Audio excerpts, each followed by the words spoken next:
Love it or leave it. What's a better legacy for a man? A successful podcast or a brand new human being? Here to answer that age-old question are my next guests, the amazing Max Silvestri and the wonderful Ron Funches. Come on out, gentlemen. Good to see you both. Good to see you, John. Hi. Oh, I'm shaking hands like we're doing shaking We're hands. doing hands, shaking hands. It's very cold. I know. I was holding a can. Oh, that explains it. It's good to see you both. It's great to see you. This is my first time out of the house since my son was born. Very first time. First time doing a show, yeah. Really? Yeah. Wow, that's an honor. I got nothing. For you, I would do it. Wow. Yeah. Thank you. That you said it like a man out of prison. You were just like, I don't have social skills. It's my first time out. This chair's too comfortable. Is it cool if I sit on the ground? That's what I'm used to. You're both dads. Yeah, oh yeah. You're a brand new, fresh dad. Fresh dad, yeah. Now, Ron, your son's nickname is Mr. Hot Nuts. Yeah. That's true. Walk us through that. Not normal? No, I mean, I think it's cool. Thank you. Well, it became a story from when he was about 13 years old, started becoming a bit of a jerk. And he would just start to rebel. They start to do that about that age, you know, and his way of rebelling would be that he would like to eat his meals with company around, but not wear any pants nor underwear. Neither pants nor underwear? So just out there, just out and about. Full Winnie the Pooh. Donald Duck in it. Yeah. That's brutal cool. on your chairs. Yeah. And so one day he was eating a big old slice of pizza with a bunch of extra sauce on it, and my best friend was there, and I was like, hey, will you go put some pants on, please? And he was like, no. He's just being rebellious. And then he just started to eat his pizza, and sauce fell onto his nuts, and he just started screaming, hot nuts, daddy. And I laughed and laughed. So, you know, I have a question. Sure. Because, you know, you know he's being rebellious. Yes. But he doesn't know that. Like, that's not the reason he thinks he's doing it. Mm-hmm. Why does he think he's doing it? I think he's just like, why are you interrupting me in my pantsless pizza eating time? Right. If you were me, wouldn't you want to eat pizza without the confines of pants? I do get it. No, I mean, once you hear the idea, it's like you can't. It's like the iPod. You can't go back. It's like this is cool and better.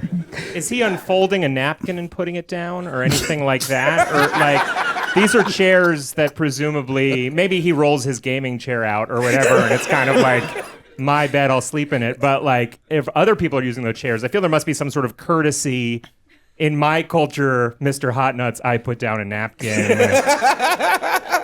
Or no? No, Okay. just bare ass. Okay. Just straight cheek to chair. So you're burning through chairs. Yeah. But no, he's gotten it together now. He's actually in the month, he's going to be turning 21 years old. Wow. I know. It's wild to have a full-grown man, and I got a 2-year-old as well. So I agree. Yeah. Max, Yeah. speaking of nicknames, Sure. your mom apparently has lost her mind a little bit. Presumably she wanted to be called Grandma or something of that nature. Well, what happened is like a month before my son was born, my wife asked her, I wasn't around, like, oh, have you thought at all about what you want your grandparent name to be? Because that like is a thing, you know, like, and I don't know. I grew up just being like, either it's like grandma or maybe it's like Meekmock or whatever, because a child chooses it. It's for babies. And she was like, my mom is a very like polite, together, waspy, like quiet woman, like not presumptuous, but she was like, yes, I have thought about my name. And it's because I visited a cemetery 2 months ago for a funeral, and I was visiting my father's grave, which I haven't seen in 30 years. And I saw that I had a relative next to his grave that I didn't even know about, that had the most beautiful name I'd ever seen, Arabella. Isn't that so beautiful? My wife's listening at this point being like, totally. And so she says, I want my grandmother name to be Nanabella. So she added syllables to it? There's so many parts of it because also the name she saw was not Annabella, which might get you to a place of like Nanabella, but it was Arabella. She wants to be Nanabella, and my wife was just like, oh yeah, and I guess if, the baby can't say all that, he can just say Nana, and she goes, no, Bella. It means beautiful grandma. Is that about a discomfort with the being called grandma? I think I'm like connecting it now in my mind because I've heard about other parents her age. She's like 70 something, fully white haired, that are like trying to be like, call your like grandfather Zeus, and I want to be like Athena. It's a boomer thing of absolutely being unwilling to accept frailty or irrelevance, where it's like, no, actually, I'm like the most beautiful young forever grandma. That's what I want my name to be. I want to be number one family member. When my grandfather was getting up there, he needed a cane, but he didn't want to use a cane because he said it made him look old. And I was like, Grandpa, your face and body or make you look old. You're not tricking anybody at the casino. They know that you're old, my friend. Gentlemen, while we have you, we wanted to get your paternal approval or disapproval for all the recent dad news fit to print in a segment we're calling Cats in the Cradle 2, Tokyo Drift. And the cats in the cradle. Oh, look at us. That I love sucks. it. Yeah, I want to watch that movie. How do you slide so well? I know. I feel like I should be in the movie. I feel like I'm being kicked into Ted Danson violently. It's not quite. Yeah, like this looks like the two of us were inserted into a picture of Ron and Tom Selleck. That's deeply troubling. And by the way, just for those listening at home, my face has been put on the baby. And it also is just a little window into what I would look like if I hadn't gone to Beverly Hills a few times. And then been on vacation for 2 episodes. You didn't go to Turkey? You got to save a few bucks. Yeah, I'm not going to Turkey. No, I'm doing this in America. I want someone I can sue. I don't let anybody do anything to my head that I can't sue them after. And I don't know how to sue anybody in fucking Turkey. I know they go to Turkey and they mostly come back fine, but one time you don't, and then what are you going to do? Get a Turkish lawyer? No. I want to be in America. I feel like you almost deserve an applause break for that. The point is, best money I ever spent. All right. In recent dad news, Garfield, this is the upcoming movie, was apparently kidnapped by his long-absent biological father, Vic, voiced by Samuel L. Jackson in the new trailer for the Garfield movie. This is Vic, my father. Welcome back, Victor. Listen, I need your help. Get them! I haven't seen you for years, and when I do, you're on the run from a deranged cat. Were before this people under the impression that Garfield was John's son? Is that the relationship that we think that was? Yeah, Garfield was the son and Odie was his child with John. Oh, that's beautiful. This is why Lives of TikTok has to exist. Before we go further on this movie, we have to, 100% we have to make sure that Ron's not in it.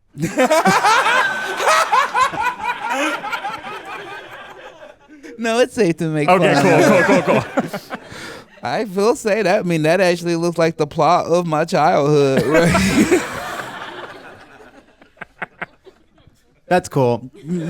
I can expound if you like. Yes. I'm sorry. Let me host. Say more about that.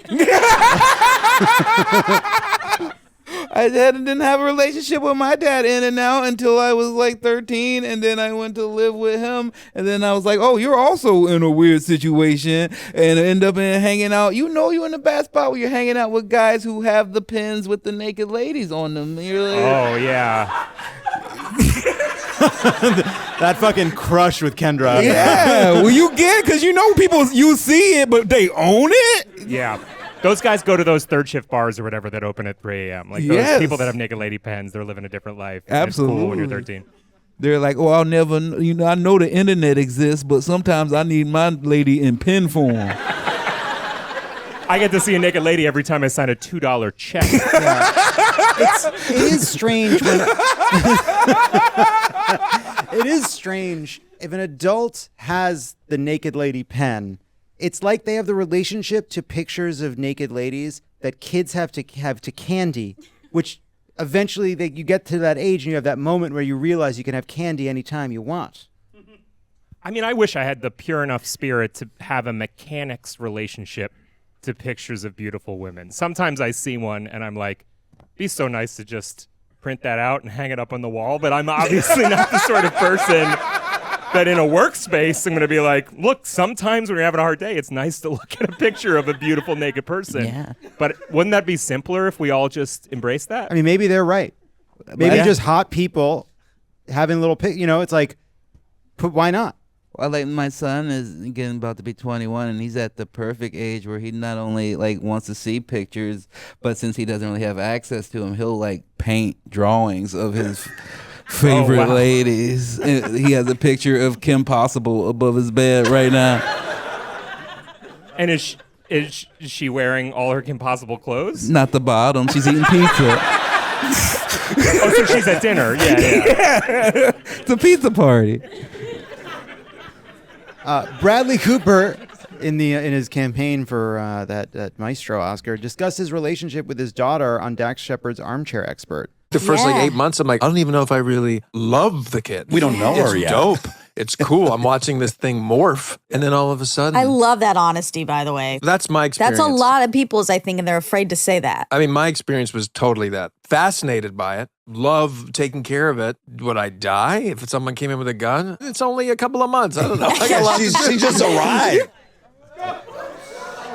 This rules. I think it's awesome. I think it's awesome he did it in the last week of the campaign. This thing morphs. It rules. Fascinated by it. Would I take a bullet for it? Maybe. Incredible. That's kind of my experience about fatherhood. I'm unwilling. Yeah, that's all I know. Your baby's like, how old's your baby? 7 weeks. Oh, so you don't even know it. Oh. I don't know it at all. I'm fascinated by it. Do you enjoy watching it morph? I mean, I love watching anything morph. That's famously my deal. You big Power Rangers fan. I feel like he might win because of how he landed the plane on that interview a day before voting closed. I think it rules. I think it's awesome. Yeah. Just for the record, he did say he grew to love his daughter. Just gonna make sure we get that on there in case she listens to the Good podcast. to know. Little 3-act structure on that story he was telling. Wow, what a filmmaker, an artist inside. Now, here's another clip from Bradley Cooper during this press tour. Can I also say I like that the other person was like, finally, somebody's saying we all hate our babies. No, I think it's cool that someone had his back in that moment. That's good. That's good co-hosting, honestly. Yeah. That you just want to just say. I would have let absolutely. you out to die on that one. I'm like, tell me more about how you didn't love your daughter. But even as he was doing that in one interview, here's what he was saying in another. This is when he cried to Leonard Bernstein's children about missing their father. Do you miss him? Oh, yeah, man. What do you miss about him? It's hard to talk about. Gentlemen, this is important. Bradley Cooper has never met Leonard Bernstein. He had never met him. He died in 1990. Would you like Bradley Cooper to cry about missing you after you die if you've never met him? I think yes. Well, it is at this point that I truly realized that I had no idea who Bradley Cooper is.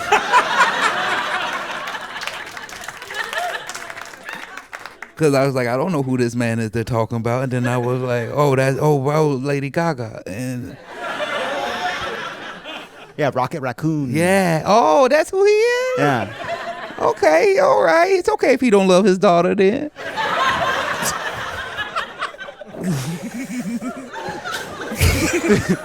He came to love his daughter. Oh, gay dad-to-be Colton Underwood said of meeting... Great segue. Yeah. Said of meeting his egg donor over Zoom, it's like extreme Did he Tinder. do it shirtless like that? Should Tinder offer this tier? If not, why not? This really feels out of my wheelhouse to talk about. No. You can. Well, I don't know what. Sure, if he wants it to be. I don't know what is taking place.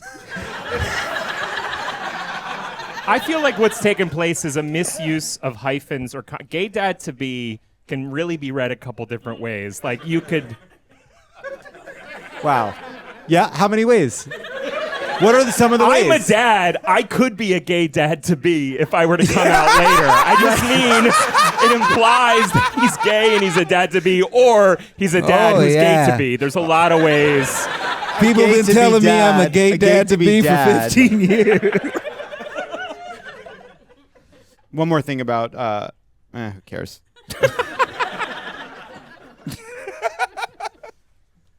Loot season 2. I love that idea.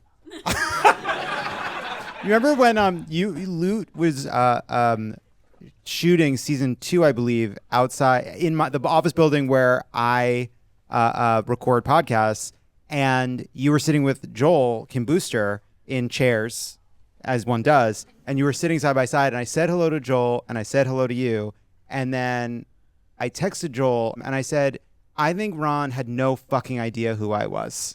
And he said, that's correct. Yeah, that's probably true. I mean, I try to, But you tried to fake it. Yeah, of course. I try to be nice at all times. But I only tend to know about people in the positions that I meet them. So if I saw you on stage here, I would have been like, oh, I know who that is. But if I see you out in the regular world, I'm like, I don't know who that could be. That could be a lot of different white guys, you know? No, I understood. And it's a thing that I'm practicing just as a belief that, like, there's just so much belief that I'm supposed to remember every white person I meet. And I choose to reject that theory and try to not remember any of them. I hate that that's the truth. Maybe it was just his Loot character that didn't know who you were, because you go fully deep. The whole season, you never break, right? Yeah, all the time. Yeah. Yeah, you're like Daniel Day-Lewising it. Yeah. Well, I mean, making shoes and stuff. I always play character. Yeah, anytime I'm always in character. I Max, just don't let them do anything that's not me. Basically. Max, this is your first time leaving the house. I've for a left show. the house to do small errands, but this is my first time being in front of My an man audience. been locked up for 7 weeks. Yeah. I did a 7-week bid. In the playpen. Well, Ron, it's great to see For you 7 both. weeks, I've seen the world through the bars of a snoo. I don't know, a crib, whatever. Snoo ain't got no bars. Don't lie to the people. Go with it. All right. Well, they'll be back later for hot takes. When we come back, we have some hot tops. Wait, what? With Marcella and Kid Fury.